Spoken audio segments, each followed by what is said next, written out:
Et nous voici donc pour WWE Info et voici les titres qui seront diffusés ce soir. On parlera du présent, TLC, on parlera du passé, les Survivor Series et du futur.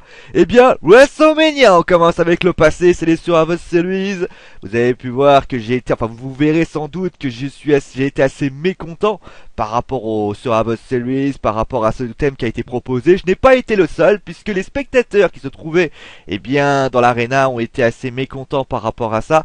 Les cris Boring, Daniel Bryan, Luan Bryan et même le nom de la fédération concurrente de la WWE, la TNA, ont été entendus durant et après le match. L'atmosphère a été houleuse, même dans les coulisses des Survivor Series.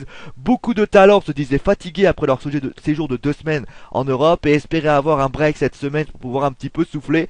Concernant le pay-per-view en lui-même, il n'a pas vraiment plu aux lutteurs comme aux officiels de la WWE. Une source décrit même une situation où les lutteurs critiquaient les bookers et les bookers critiquaient les talents. Il n'y a qu'un homme qui était de bonne humeur dans cette histoire, c'est Sheamus, puisque Sheamus était de bonne humeur, c'est un petit peu normal puisque lui n'était pas fatigué. Allez, maintenant on va passer du côté de TLC. Je rappelle qu'il y a eu un match qui a été déclaré à WWE et officialisé à Raw. C'est bien sûr le match entre John Cena et Randy Orton. Il y a pas mal de choses qui sont dites, démenties. Alors on va essayer d'être très clair par rapport à ce match-là. John Cena contre Randy Orton, c'est bon, les 2 titres seront en jeu, c'est un TLC match, mais j'ai précisé hier que les titres seront réunifiés. Ce ne sera pas le cas puisque celui qui remportera le match sera déclaré champion du monde poids lourd et champion de la WWE, ce qui est très différent. On va parler également d'un autre match possible justement pour TLC, puisque je vous rappelle que il y a une nouvelle équipe qui est désormais formée, et cette équipe vous avez le droit d'en former un nom, puisque Daniel Bryan et CM Punk, quel nom voudriez-vous pour cette équipe? La première choix, la WWE vous offre un sondage. Le premier, c'est vos Goit, ce qui veut dire aussi la chef, mais qui veut dire the greatest of all team. Et la deuxième, c'est the beard and the best, en clair, la barbe et le meilleur, un nom que Daniel Bryan n'aime pas beaucoup d'ailleurs. Alors pour l'instant, c'est le deuxième choix qui est en tête avec 63%. Enfin, cette rivalité ne sera possible, je vous rappelle que si jamais si un Punk retrouve Daniel Bryan, ce qui n'est pas encore arrivé. On va continuer avec WrestleMania qui bien sûr nous offre sur l'eau de possibles rivalités. Il y a une rivalité qui pourrait avoir lieu avec bien sûr l'arrivée je vous parlais d'un truc maniaque, c'est John Cena et Hulk Hogan, puisque c'est Hulk Hogan lui-même qui a démontré de l'intérêt pour un match contre John Cena à WrestleMania 30.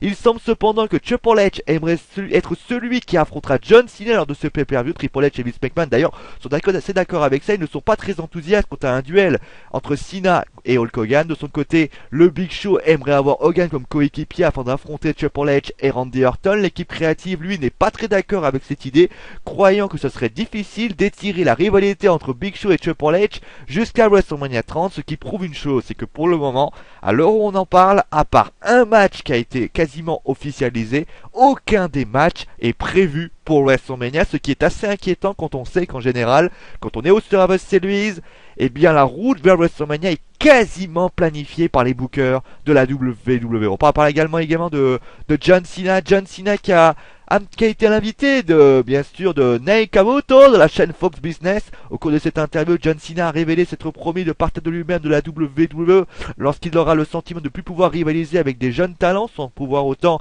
nous révéler dans combien de temps cela se produira.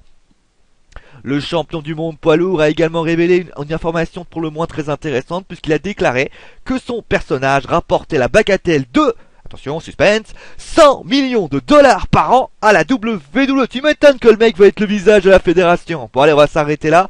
Demain, on parlera de Main Event, bien sûr, le show Main Event qui aura lieu demain. Et on parlera un petit peu de différentes choses, mais vous savez quoi? Je vous garde le suspense. Allez, c'est mon dernier mot, parce que je l'ai dit. Allez, ciao à tous.